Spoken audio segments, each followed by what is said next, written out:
Jungle book. രാക്ഷസ കുരങ്ങൻ. വടക്കൻ പുഴയുടെ തീരത്ത് വലിയൊരു മരം. അതിൻ്റെ കെട്ടുപിണഞ്ഞ വേരുകൾക്കിടയിലൂടെ കടന്നാൽ ഒരു ഗുഹയിലെത്താം. മൗഗ്ലി കുഞ്ഞായിരിക്കുമ്പോഴാണ് ഈ കഥ നടക്കുന്നത്. ഒരു ദിവസം ബാലു അമ്മാവന്റെ കൂടെ മൗഗ്ലി ഗുഹ കാണാനെത്തി. ഇല്ലില്ല, ഇവിടെ കുറെ പാവം കുരങ്ങന്മാരേ ഉള്ളൂ. അവർ ഗുഹയിൽ കയറുകയില്ല, എപ്പോഴും മരത്തിൽ തന്നെ. പേടിച്ചിട്ട് തന്നെ, അല്ലാതെന്തോ.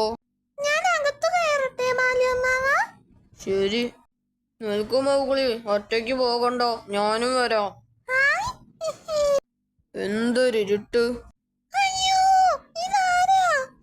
കുരങ്ങന്മാരുടെ രാജാവ്. പേടിക്കണ്ട, അതൊരു പ്രതിമയോ.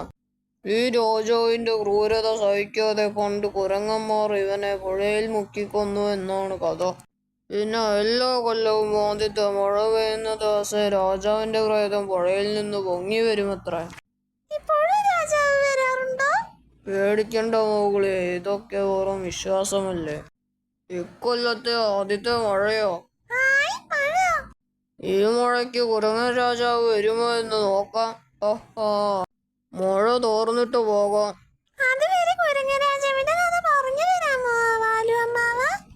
പറയാ, പണ്ടൊരിക്കൽ ഇതുപോലൊരു മഴക്കാലം. അന്ന് കുരങ്ങന്മാരായിരുന്നു നമ്മുടെ കാട്ടിൽ അധികവും. പുഴയിൽ പോയ 2 കുരങ്ങന്മാർ ഒരു കരച്ചിൽ കേട്ടു. രക്ഷിക്കണേ! ആരോ ഒഴുക്കിൽ പെട്ടു. ഹാവൂ, കരടിക്കുണ്ണിയുടെ നിറം. അവനെ കുരങ്ങന്മാർ വളർത്തി.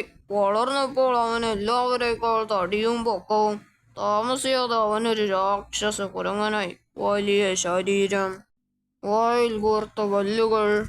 കുരങ്ങന്മാരുടെ അന്നത്തെ രാജാവ് വൃദ്ധനായിരുന്നു. ഒരു ദിവസം രാക്ഷസ കുരങ്ങൻ രാജാവിനെ വെല്ലുവിളിച്ചു. ധൈര്യമുണ്ടെങ്കിൽ ഇറങ്ങി വാ. പോരിന് വിളിച്ചാൽ ചെല്ലണം, അതാണ് കാട്ടിലെ നിയമം. പൊരിഞ്ഞ യുദ്ധം നടന്നു. എന്നാൽ രാക്ഷസ കുരങ്ങന് മുന്നിൽ രാജാവിന് പിടിച്ചു നിൽക്കാനായില്ല. രാജാവ് വീണു. മുറിഞ്ഞ നെറ്റിയുമായി രാക്ഷസ കുരങ്ങൻ അലറി. ഞാനാണിനി രാജാവ്. ക്രൂരനായ രാക്ഷസ കുരങ്ങൻ അങ്ങനെ രാജാവായി. ജീവിതകാലം മുഴുവൻ അവന്റെ നെറ്റിയിലും മുറിപ്പാടുണ്ടായിരുന്നു. ഒരു ശബ്ദം കേട്ടല്ലോ. ഓരോ പുഴയിൽ വീണു. ഒരു കരടിയാണെന്ന് തോന്നുന്നു.